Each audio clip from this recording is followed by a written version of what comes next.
Hare Krishna.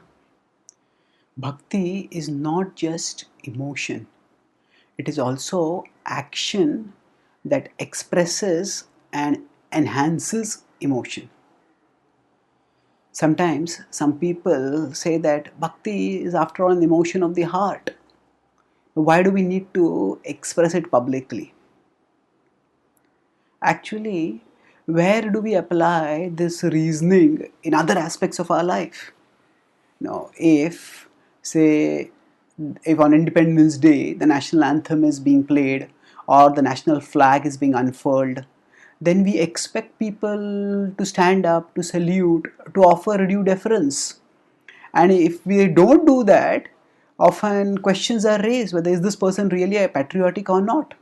So the point is the expression of emotions we see the expression of emotions as a fair evidence of the presence of emotions, and that is fair enough again, because we don't have the power to peek into other people's hearts to know what their emotions are. That's why only when they express those emotions appropriately do we know that those emotions are present. And the similar dynamic applies to our relationship with Krishna also. How can anyone know if someone has emotions or not? Then it's only when they express emotions. Now, of course, it is possible that somebody might just might salute the national flag but not feel any patriotism. Similarly, it is possible that some people may do the religious rituals which are meant to express bhakti without actually having bhakti. But this kind of superficiality or hypocrisy, the way to remove it is not by stopping the expression, but by cultivating the emotion to accompany the expression.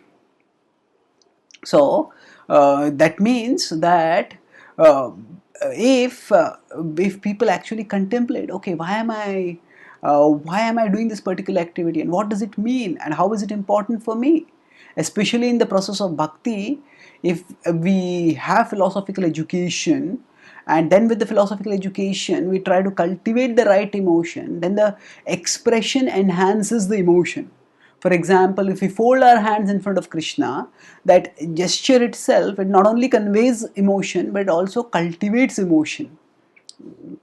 So that means that it actually, by folding our hands in front of Krishna, by bowing down before Krishna, the emotion within our heart is enhanced and we move closer to Krishna by that, closer to feeling deeper, more genuine emotions for him. So what we need to do thus is to recognize that bhakti is a process, and we need to move forward steadily in that process, in coming closer to him. So the Bhagavad-gita 9.13 and 14 convey this internal and external dynamic of bhakti. 9.13, the Bhagavad-gita states that Mahatmanastu mam partha daivim prakritim ashritah bhajanti manaso gyatva bhutadim avyayam. It says Mahatmas, the great souls, are those who are daivim prakritim ashritah, who are taking shelter of the divine nature. And what is their conception? Bhajanti ananya manaso. They worship Krishna wholeheartedly because gyatva bhutadim avyayam. They know he is inexhaustible, he is imperishable, he is the source of everything.